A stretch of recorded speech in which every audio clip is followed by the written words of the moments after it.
Bonjour Hélène Schwitt. Bonjour Gaël. Alors nous allons nous retrouver au Festival de Valois pour plusieurs moments. Par exemple le jeudi 30 juillet à 11 h et puis à 17 h. Mais je vois que le titre c'est la bibliothèque du prince-évêque de Kromeritsch. Oui.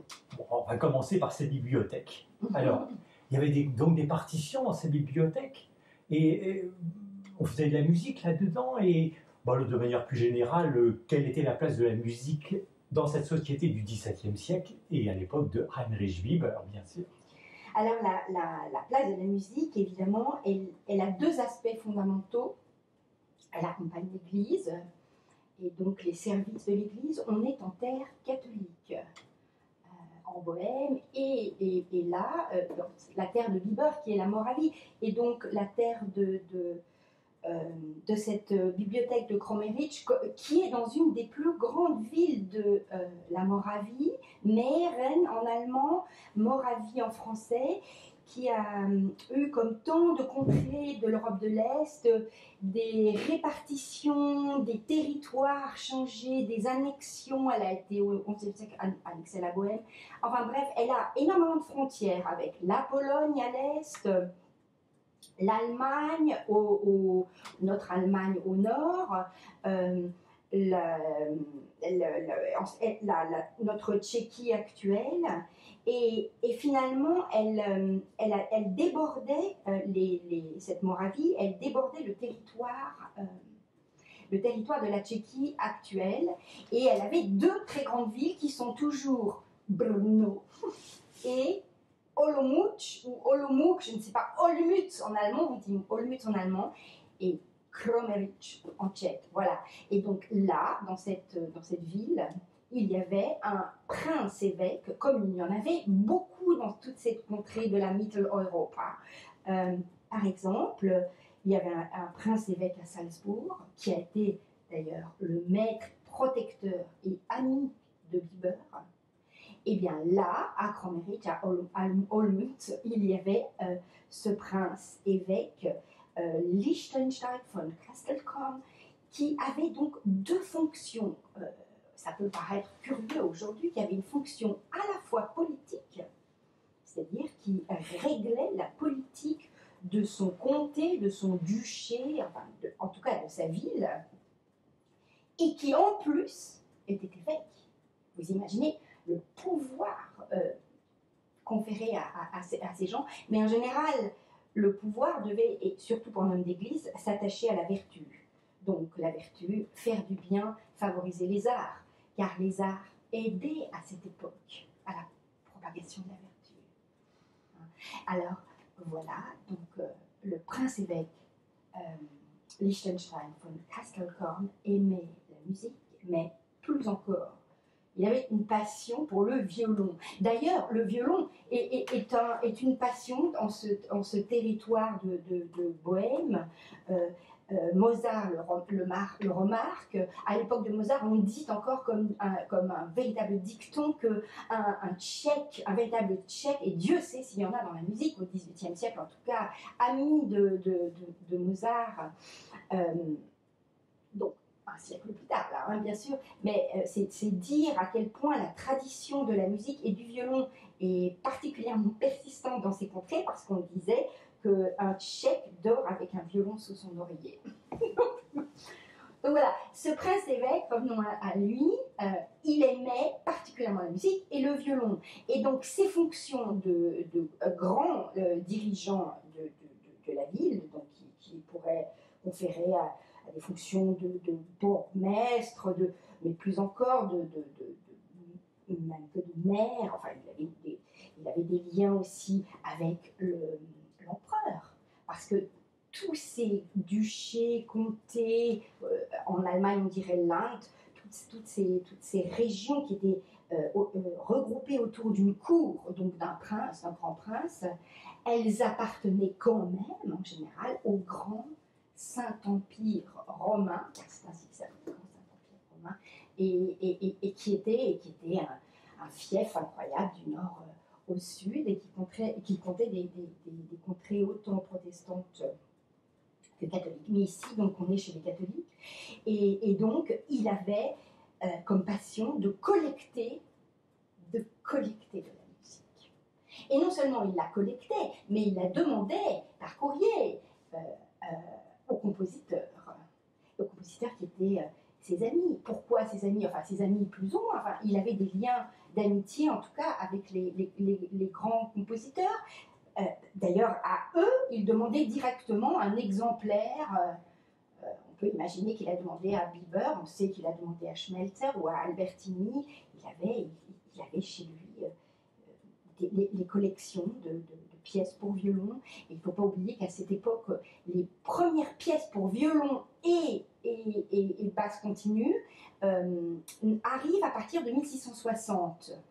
Et donc, Schmelzer écrit son premier opus de sonate à violino solo et basso, et il le publie en 1660. Sinon, avant, c'était parfois des pièces pour violon seul et basse continue, mais jamais en collection. C'est-à-dire jamais une œuvre faite de 8, 12 sonates, mais parfois une œuvre comme ci et comme ça. Par contre, il y avait beaucoup plus de pièces pour plusieurs violons, notamment sonate en trio qui était ce qui était le plus courant, donc 2 violons ou parfois 2 violons de taille, 2 altos.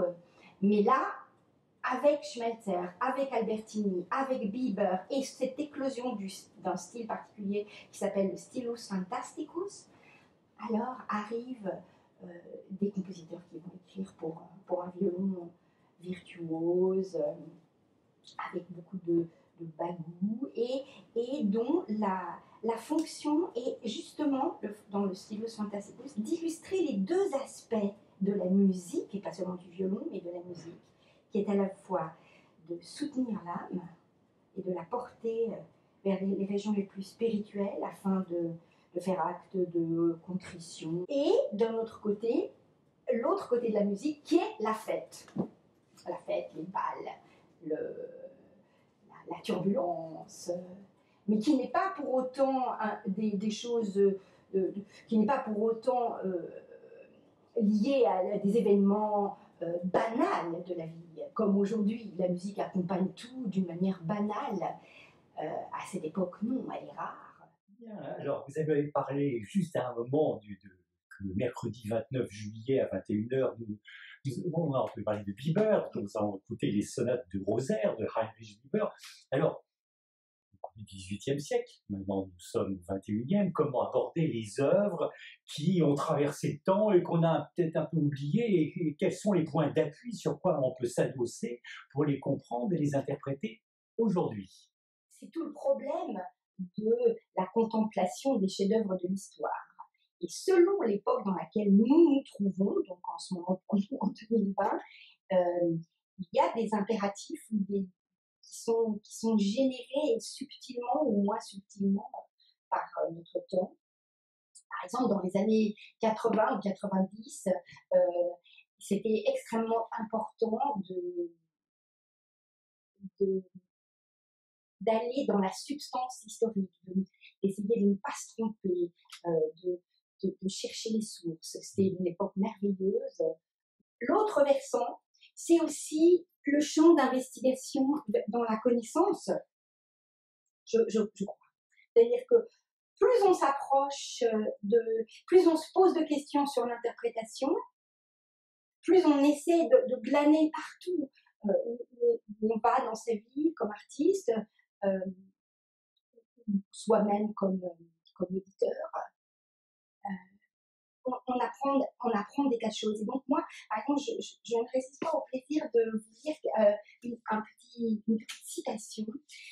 Ces derniers jours, je lisais l'illusion comique de Corneille, et dans la préface de cette illusion comique, un très grand metteur en scène de théâtre qui s'appelle George Strehler, qui nous a quittés, explique comment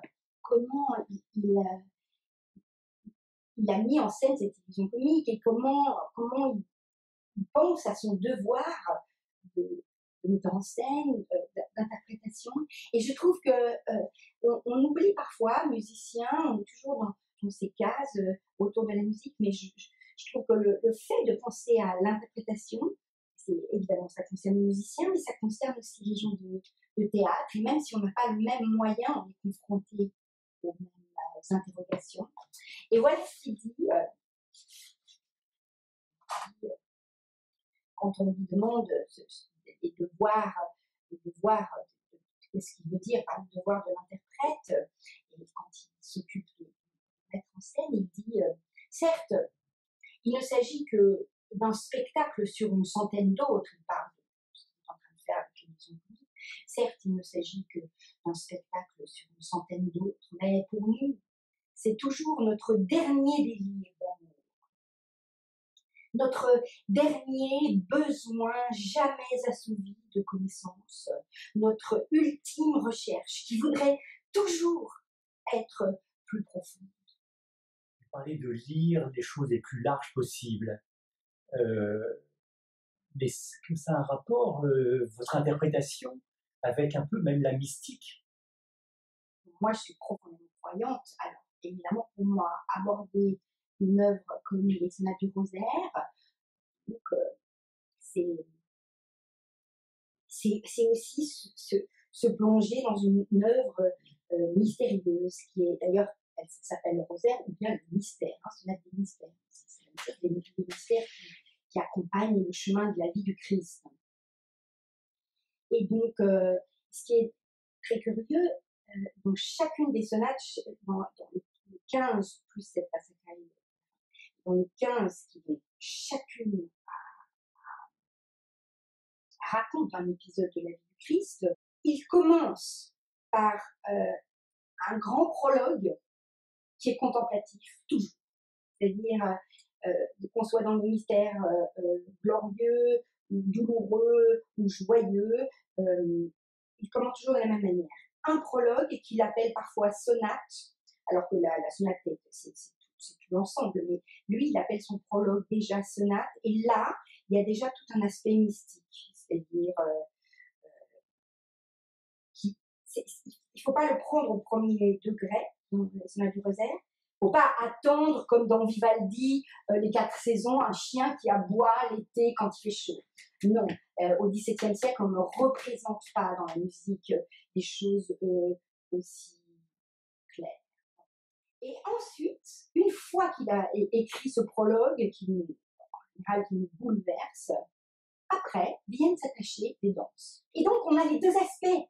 On a les mystères, l'œuvre qui est pleine du mystère de la foi, de croire et comprendre ces épisodes. Et ensuite, il y a la joie terrestre. Voilà. Donc, nous avons le ciel et la terre, constamment, dont l'homme est l'intermédiaire. Nous aurons aussi nous rencontrer le mercredi 29 juillet à 17h dans un livre court que nous aurons à l'église, dans lequel vous nous montrerez quelque chose dont on n'a pas parlé, dont nous ne parlerons pas, la fameuse scordatura. On va faire exprès.